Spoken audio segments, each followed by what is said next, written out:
Bonjour à tous, ravi de vous accueillir dans le Clubhouse de Girondins TV, le sommaire de cette émission. Dans quelques instants, nous allons recevoir Carlos Henrique. Il en a fini avec les blessures. Il est à nouveau titularisable. Dans quel état d'esprit est le Brésilien des Girondins de Bordeaux? Candice lui fera un petit quiz film d'action.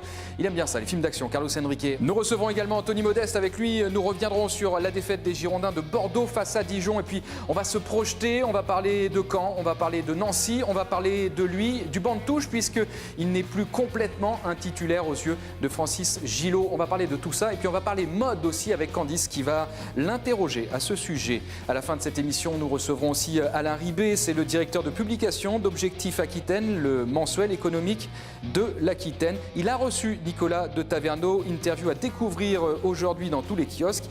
Alain Ribé sera avec nous pour nous dire ce qu'il retient des propos du président du directoire d'M6, propriétaire des Girondins de Bordeaux. Voilà, c'est le premier invité de cette émission. On est ravis d'accueillir Monsieur Carlos Henrique. Bonjour Carlos. Bonjour, bonjour. Ça fait plaisir encore d'être là. Merci. Le plateau vous plaît? Oui, bien sûr. C'est la première fois que vous venez sur ce nouveau plateau? C'est la première fois. Très joli. Bon, merci. Candice également est ici. Comment ça va, Candice? Ça va super bien, comme d'habitude. Tant mieux. Et puis, très contente de voir Carlos sur le plateau, sur notre nouveau plateau. Ben oui, puis on est content de voir Carlos à nouveau sur ses deux jambes parce qu'il avait encore été ennuyé et quelques petits pépins physiques, mais ça y est, c'est fini. Hein. Oui, c'est fini. Malheureusement, j'ai me blessé après le match contre Montpellier en entraînement. Et maintenant, ça va bien. Ça fait déjà 2 semaines que je m'entraîne avec le groupe et c'est bien. C'était quoi, blessé? Peut-être vous pouvez le dire ou pas le dire, je sais pas. C'était quoi? Non, c'était une lésion musculaire, tu vois. Oui, ça m'embêtait un peu, mais c'est comme ça. Et ça y est, maintenant c'est terminé? Oui, c'est terminé, j'espère. Des bonnes sensations à l'entraînement? Oui, des bonnes sensations. La semaine dernière, le début de la semaine dernière, c'était un peu dur physiquement, comme je m'arrêtais pas mal de temps. Mais cette semaine, j'ai beaucoup progressé, je sens, et je suis sur la bonne voie.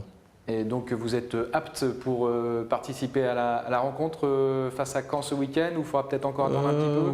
Oui, je pense, mais ce qui va prendre la décision, c'est le coach, tu vois. Il a déjà parlé la semaine dernière, qui m'a manqué un peu, mais cette semaine, je sens que j'ai bien progressé et c'est lui qui va prendre la décision.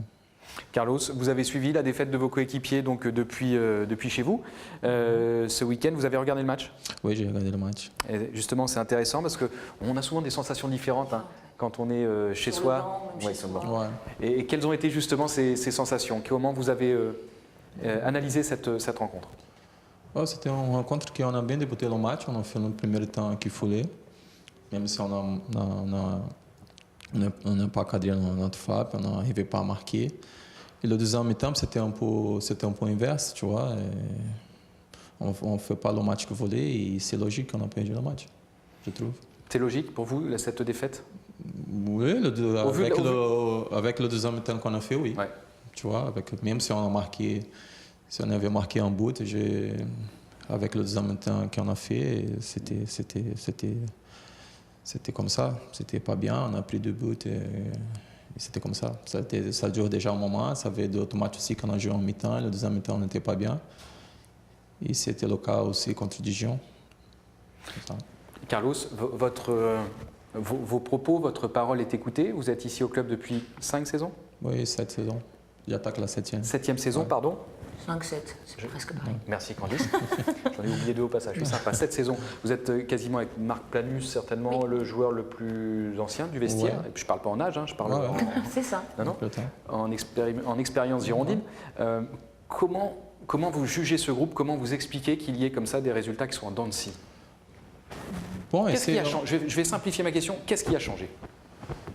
Avec notre époque,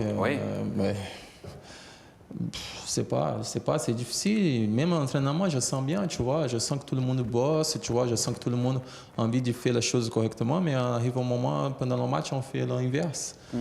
Et même si on parle pendant les entraînements, après le match, mais arrive le match, je ne sais pas ce qui se passe, qu'on n'arrive pas. Le match amical en préparation, on était très bien, tu vois, et c'est commencé le championnat, on n'était pas bien. Et c'est ça qui, comme le coach dit, il faut continuer à bosser, il faut continuer à travailler pour voir, pour progresser, pour sortir le club de cette situation.